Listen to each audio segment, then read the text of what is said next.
Many people ask me this question, if you would not have been an engineer, what would you have been? I would have done archaeology actually. I love archaeology. That's the reason I have so much attachment to the monuments. So I said, I should learn more about archaeology and the inscription, stone inscription in Kannada. I never got time throughout my life, either teaching in the college, bringing up children, initially Infosys. In Infosys, man, Friday, you drive. My husband doesn't drive. He drives me mad, but I drive him. I drive him around. Okay, I had to drive. I was an accountant. I was a programmer. You name a thing, initially I was everything. So when I was 60, I thought I should get a really good gift to myself. The good gift is I enrolled myself in Indology to learn the Kannada of the 6th, 7th, 8th century so that I can read inscription. And that's the reason I know a lot more on Jainism than most Jains, because at 60, my 10 years I had a teacher to teach me the Kannada inscription of the 8th century. That is keeping me young. It is not the money, it is not the success. What keeps me young is love for learning. Love for learning. All of you, keep love for learning.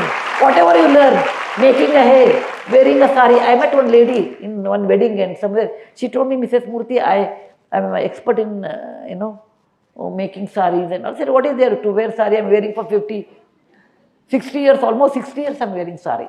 Or at least more than 60 years I am wearing sari. She told me, no, I drape in different way, depending on, so many parameters, she said. And she said, it will cost you 2 lakhs or 1 lakh. I said, my sari is 5,000 rupees old. I can't give for 2.5 lakhs or 1 lakh to you. One can buy. So, what I am telling you is, draping a sari is a profession. I did not know that. I thought 6-yard sari, make the 4 or 5 pleats, put a pallu, go away. But that itself is a big science. Making hair, hairdo, is a big science. Everything you can learn into depth and to depth. When children were young, what I introduced, which I feel you should do, take them, instead of taking them to Singapore, Malaysia for holidays. Don't take them. Take them in your own state and show each monument. I used to do that one. Take children to every monument of Karnataka. Show who built it, why they built it, how many years they took it. Please remember, to build a great temple, you require 100 years, 50 years, patience. Every monument I introduce children in every summer or winter holiday. To be proud.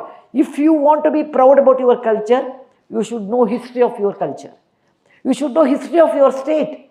You should know the parampara of our culture, which is 5,000 years old. It is not by the book, by seeing the monuments, by talking about it, by celebrating those holidays, by mixing with everybody, understanding why we behave like this. You have khajana of monuments here.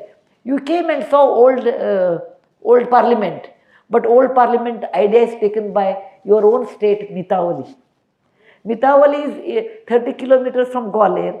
1,000 years back, the Chausashti Yogini temple was built.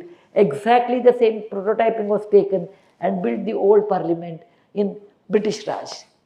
And you have so much. Please take your children either to Amarkantak, where Narmada originates, or Beda Ghat, or Mitawali, or Bateshwar on the Chambal River, or Mandu, or you are near Bhopal, the very famous place, Sanchi, or Vidisha, the stone of Vidisha. In your own state, people will not know. There is one stamba in Vidisha. I was waiting for that for some 50 years. Recently I went and saw that. There is a very important stamba.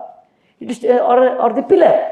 The pillar says, there is a Herodotus, who was a Greek general, who came to probably pre-Gupta time. He came to that area and he was very happy to see the Hinduism, Vaishnava Dharma. And he said, I, Herodotus, changing my name to Vasudeva today onwards in the honor of Lord Vishnu, and build the first Garuda Kamba, we say. Garuda's pillar, where Garuda sitting on the top and the pillar. In history, it is one of the most important landmark. In front of a temple, there is always, in South India you can see, there is always a pillar. On the pillar, indication of what God is inside. If Vishnu is inside, there will be a Garuda on the top. If Shiva is inside, there will be Nandiyo inside. If Jina is inside, then there will be Jina Pratibimba on that. So please remember, it happened in your own state, in Vidisha, and that is known as the Herodotus pillar. See, these children we should introduce. You never know where it clicks. And we don't do that. That's the duty of all parents. Introducing your culture, your monuments, your state, your language, your tyohar, your celebration is part of bringing them up than a computer game weekend in Singapore and Malaysia.